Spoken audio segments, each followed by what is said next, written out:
l'université de Kinshasa en sciences agronomiques. Je vous remercie d'abord pour la problématique et je signale en passant que je suis député national et donc tout ce que vous dites là, ça m'intéresse. Ce que je voulais dire, c'est que lorsqu'on parle d'additifs alimentaires, on ne parle pas du consommateur. C'est un problème de l'industriel. En fait, pour les consommateurs, les additifs, ça lui dit absolument rien. Il n'en a pas besoin. Celui qui en a besoin, c'est l'industriel.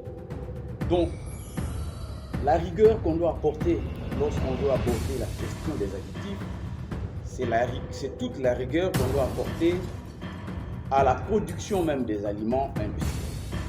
Je vais essayer de m'expliquer. Si tout dépendait de nous, on mangerait le poisson qui vient des rivières. Nous, on n'a pas besoin de les mettre dans le congélateur. Donc pour moi, un poisson qui vient de la rivière, il est frais, je peux le manger tel quel. Mais pour l'industriel, c'est-à-dire pour celui qui veut gagner plus d'argent, il va préférer garder encore le poisson un peu plus longtemps pour pouvoir étaler sa consommation dans le temps et dans l'espace. Mais pour moi, en tant que consommateur, ça ne m'intéresse pas. Ça ne m'intéresse pas d'ajouter des édulcorants dans mes boissons, je n'en ai pas besoin. Parfois, même le sel, je n'en ai pas besoin. Ça ne m'intéresse pas d'échauffer des légumes trop longtemps si mes légumes n'ont pas de microbes. Je peux les manger crus. D'ailleurs, en Europe, on les mange crus. Alors, maintenant, la structure qu'on veut mettre en place. Première orientation, selon moi. Toute la rigueur et tout l'argent qui doit être ponctionné pour mettre en place ces structures devrait venir des industriels. Ça doit venir des industriels. La deuxième chose, c'est que lorsque vous faites ça, il faut qu'au niveau de l'Assemblée, il y ait des lois. Il n'y a que les lois qui sont contraignantes. La norme, elle est volontaire. Lorsqu'il y a une norme, on peut l'appliquer ou pas. Parce que quand on sait qu'il y a une norme, on peut violer une norme. On peut violer une norme et n'avoir peur que du législateur et encore qu'il faut que le policier que l'on met en place puisse avoir suffisamment de moyens pour suivre le criminel. C'est comme si vous donnez des véhicules V8 aux criminels et vous donnez des vélos aux policiers. Donc les policiers ne vont jamais attraper les criminels. Donc, si vous voyez le travail que l'IGF fait aujourd'hui, on en parle, parce qu'on a donné à l'IGF plus de moyens que les voleurs. Donc la structure doit être une structure très très ambitieuse. Parce que l'industrie agroalimentaire, encore une fois, c'est l'industrie de la fraude. Si tout dépendait de l'industriel, il vous vendrait de la farine à la place du lait.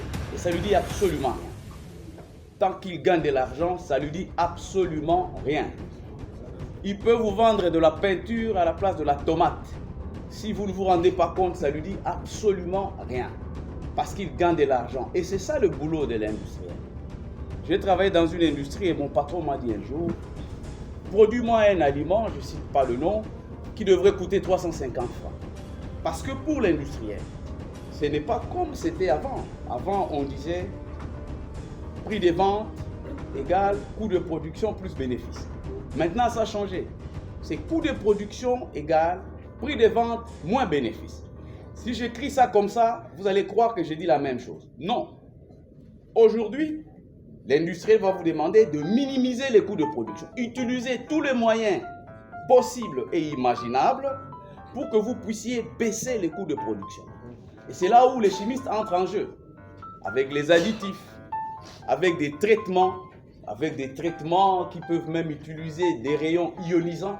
On s'en fout de la santé du consommateur tant que notre aliment peut être vendu le plus loin possible et le plus cher possible.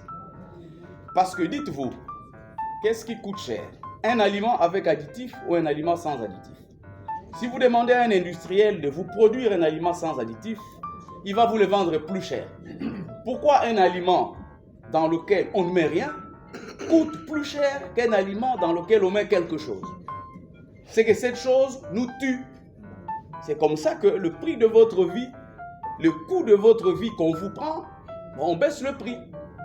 Et si l'État ne fait rien, si l'Assemblée nationale ne fait rien, eh bien, l'imprévu, mais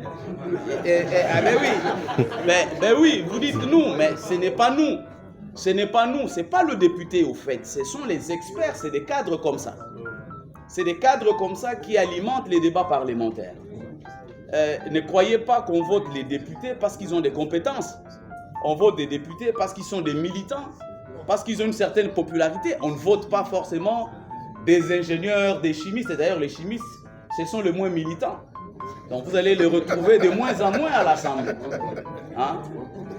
Ceux qui sont les plus militants, ce sont les gens qui font Sciences Po, hein, etc. Donc je crois que ces cadres ici, on devrait l'élargir. C'est vrai qu'au début, quand j'ai vu convocation, j'étais un peu tiqué parce que je me suis dit, mais c'est qui a le droit de convoquer les gens? C'est lui qu'on tue. Mais bon, je me suis dit, mais c'est une violation de ma liberté.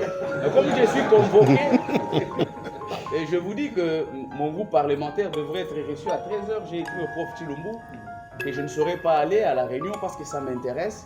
Parce que c'est de là qu'on créera de nouvelles lois pour protéger les consommateurs. Alors je vous dis, si il y a un besoin d'argent, parmi les gens que vous avez cités, vous n'avez pas parlé de l'Assemblée nationale. Il faut approcher l'Assemblée nationale. Parce que le chef de l'État est un socialiste.